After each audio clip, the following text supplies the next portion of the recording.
நம்ம சேனல்லேருந்து தொடர்ந்தாப்புல நீங்கள் வீடியோக்களை பார்க்க நினச்சிங்கன்னா இதுவும் நம்ம சேனலை சப்ஸ்கிரைப் பண்ணுங்க. சப்ஸ்கிரைப் பண்ணிங்க. கீழே பெல் சிம்பல் இருக்கும், அதையும் கிளிக் பண்ணிங்க. சரி, வாங்க நம்ம வீடியோக்குள்ளே போகலாம். வணக்கம் நண்பர்களே.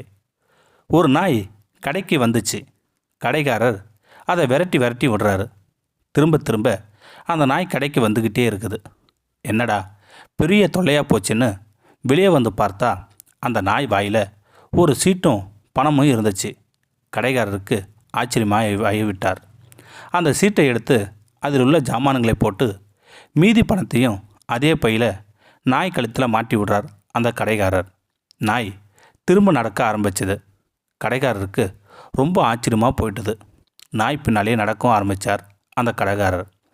அந்த நாய் தெருவை கடந்து மெயின் ரோட்டுக்கு வந்தது. அப்போது ரெட் சிக்னல் அந்த சாலையில் போட்டாங்க. அந்த நாய் ரோட்டை கடக்காமல் நின்றுக்கிட்டே இருந்தது. இதை பார்த்த கடைக்காரருக்கு ரொம்ப அதிர்ச்சியாகவும் சந்தோஷமாகவும் ஆயிடுச்சு. பச்சை லைட்டு விழுந்தவுடன் ரோட்டை கடந்தது அந்த நாய். அந்த கடைக்காரருக்கு ஆச்சரியம் தாங்கலை. அது பின்னாலேயே அதன் வீடு செல்ல முடிவெடுத்தார் அந்த கடைக்காரர்.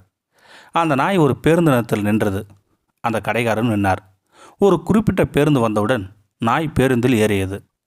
கண்டக்டரும் நாய் வாயில் இருந்த பணத்தை எடுத்துக்கொண்டு ஒரு டிக்கெட்டை கொடுத்தார் அந்த கண்டக்டர். 2 நிறுத்தங்களை கடந்து நாய் பேருந்தில் இறங்கியது. கடைக்காரரும் அதன் பின்னாலே இறங்கினார். நாய் ஒரு தெருவை கடந்து ஒரு வீட்டின் முன் நின்று கதவை தட்டியது. இதை பார்த்த கடைக்காரர் அதிர்ச்சி ஆகிட்டார். கதவு திறந்து ஒரு ஆள் வந்தார். நாயின் கழுத்தில் உள்ள பையை கழட்டி விட்டு நாயை அடிக்க ஆரம்பித்தார் அந்த வீட்டின் உரிமையாளர்.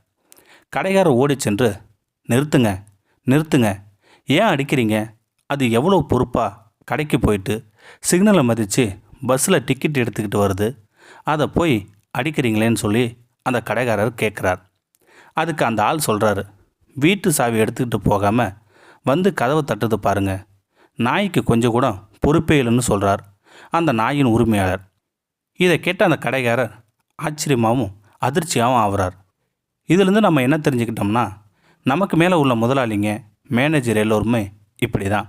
நீங்கள் எவ்வளவு தான் பொறுப்பாக இருந்தாலும் உங்களுக்கு நல்ல பெயரே கிடைக்காது. இதுவே உண்மையான கருத்து. இந்த வீடியோ உங்களுக்கு பிடிச்சிருந்தா கமெண்ட் பாக்ஸில் கமெண்ட் பண்ணுங்கள். கூட உங்கள் ஃப்ரெண்ட்ஸுக்கு ஷேர் பண்ணுங்கள். இதுவரை நம்ம சேனலை சப்ஸ்கிரைப் பண்ணுங்க. சப்ஸ்கிரைப் பண்ணிங்க. கீழே பெல் சிம்பல் இருக்கும், அதையும் கிளிக் பண்ணிங்க. தேங்க்யூ ஃபார் வாட்சிங்.